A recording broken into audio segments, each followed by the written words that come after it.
ስልጣንነት ተራነ የራክነ የቅርብነ ጥቁርነ ነጭነ ሳይል እኩል በኩል በመመልከቱ የሚገርመው ነገር ዓለም እስከ ዓለም ድረስ ዝናው ተሰማለት እንደ ሰሎሞን ይላል። የሮም የሰዎች ታላላቆች መልእክትን ወደ እርሱ ላኩ። ከከሃዲው መክስሚያኖስ ጽኑ ትእዛዝ እንዲያድናቸው እየለመኑ እርሱ አሰቃይቷቸው ነበርና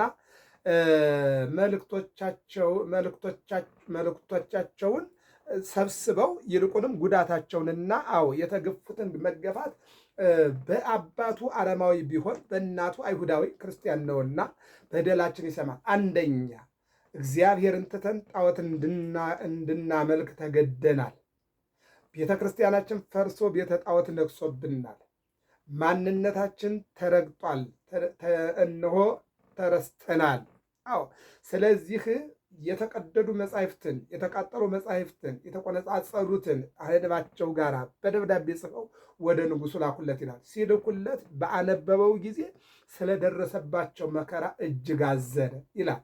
የሚያዝን ልብ እግዚአብሔር አምላክ ያድለን። እምከመ ሐዘነ ልብ ይደምም ገጽ። ደብዳቤውን ባነበበው ጊዜ ልቡ አዘነ። ልቡ ባዘነ ጊዜ በፊቱ ተገለጠ ይላል። አዘነ። የሚገርም ነገር ነው።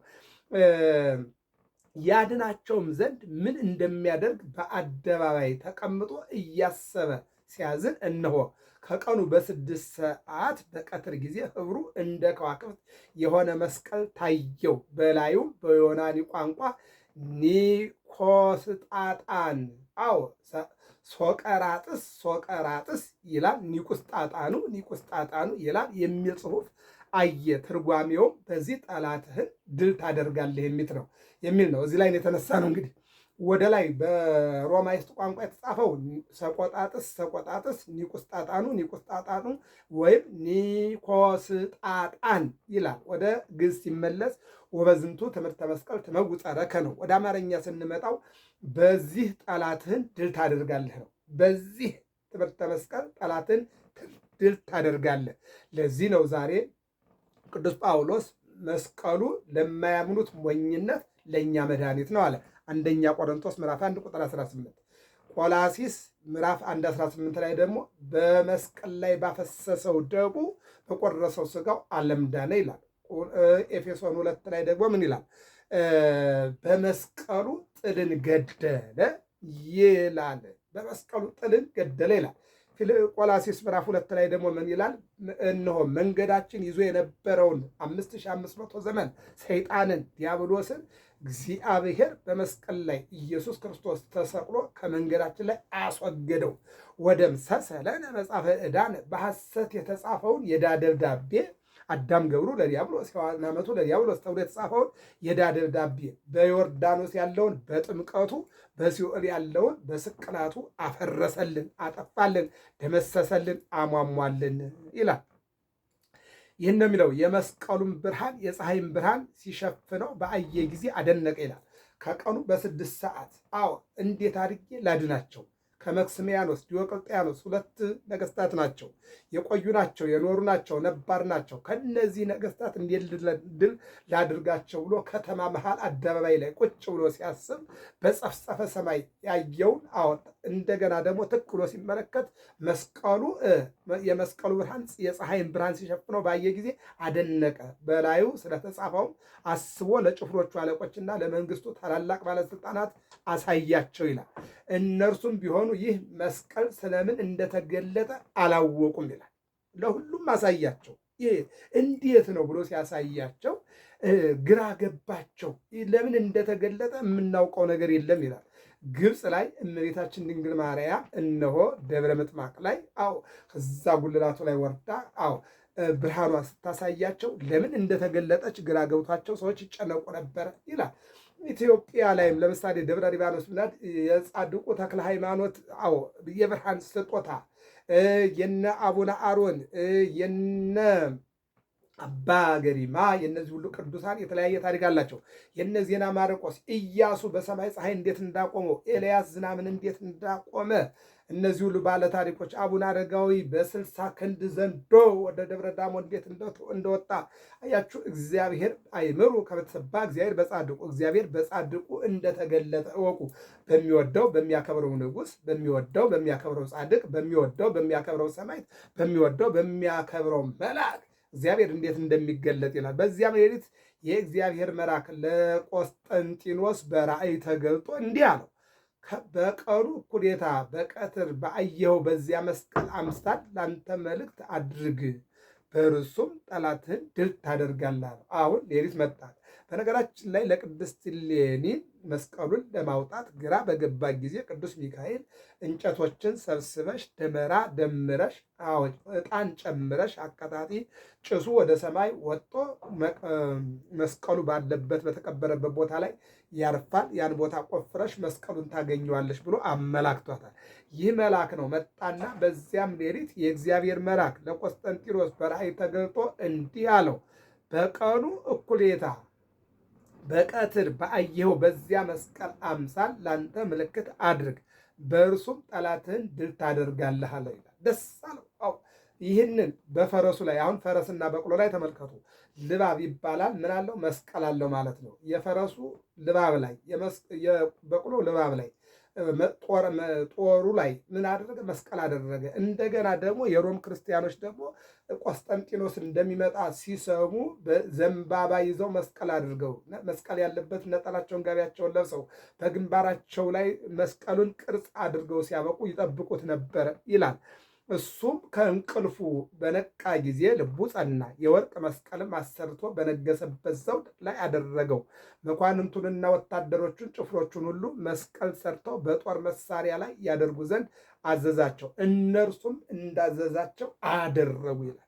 ንጉሥ ነዋ። ንጉሥ ካዘዘ ተኛ ቢባል መተኛት ነው።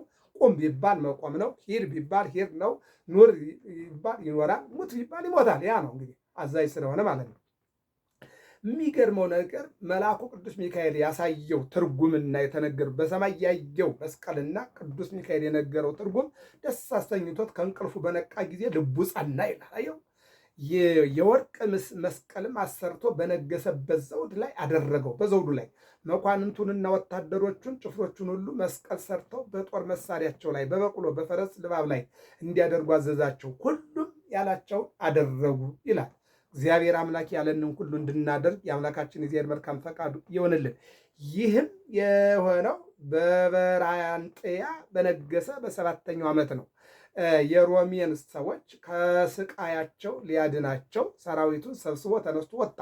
መክስሚያኖስም ሰምቶ በታላቅ ወንዝ ላይ ታላቅ ድልድይ ሰርቶ ወደ ቆስጠንጢኖስም ተሻግሮ ከራሱ ጋር ተዋጋ ይላል። በነገራችን ላይ ሶስት ታሪኮችን እንመልከት። ቆስጠንጢኖስ የብርሃን መስቀሉን አይቶ መስቀል አሰርቶ ጸልዮ በጸሎት አግዙኝ ብሎ ሂዶ መክስሚያኖስ ዲዮቅልጥያኖስን ድል አድርጓል።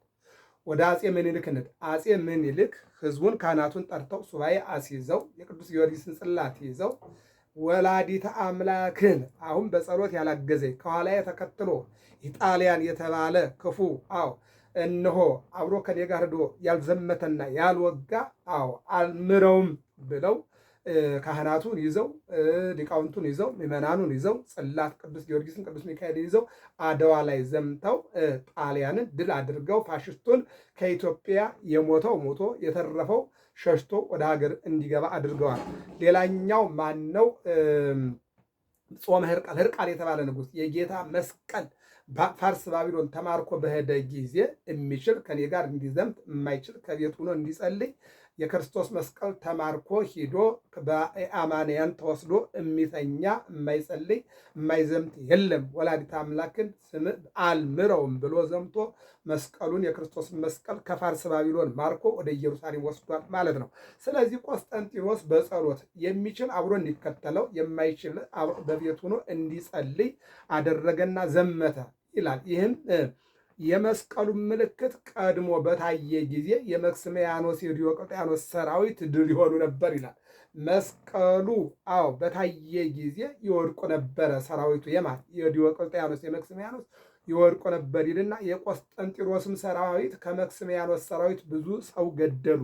የቀሩትም ሸሽተው ሲሄዱ ከመክስምያኖስ ጋር ሊሻገሩና ወደ ሮሜ ሊገቡ ድልድይ ላይ ወጡ። ድልድዩም ፈርሶ ፈሮን ከሰራዊቱ ጋር እንደሰጠመ እንዲሁ መክስምያኖስ ከሰራዊቱ ጋር ሰጠመ ይላል። 600 ሺህ እስራኤላውያንን በሙሴ መሪነት ከግብፅ አውጥቶ የኤርትራን ባህር ግራና ቀኝ ከፍሎ ካሻገረ በኋላ ፈርዖን ከነሰራዊቱ የኤርትራን ባህር ተሻግሮ እስራኤልን አስቀራለሁ ብሎ ወደ ባህሩ ሲገባ በዛው ቀርቷል። ይህም ለ330 ዘመን በሮማውያን ክርስቲያኖች ላይ እግዚአብሔርን እንዳያመልኩ፣ ቤተክርስቲያን እንዳይሰሩ፣ በቤተክርስቲያን እንዳይማሩ፣ እንዳይጸልዩ፣ አብያተ ክርስቲያናትን አቃጥሎ ቤተ ጣዖትን ሰርቶ ጣዖትን አንግሶ ክርስቲያኖችን ሲበድል የነበረው ሰው በቆስጠንጢኖስ ጊዜ በእግዚአብሔር እርዳታ በእግዚአብሔር ስጦታ እስራኤላውያንን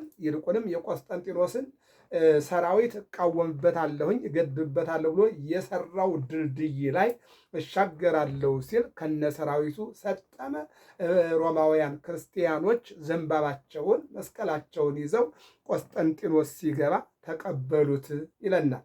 የሚገርመው ነገር ምንድን ነው የሚለው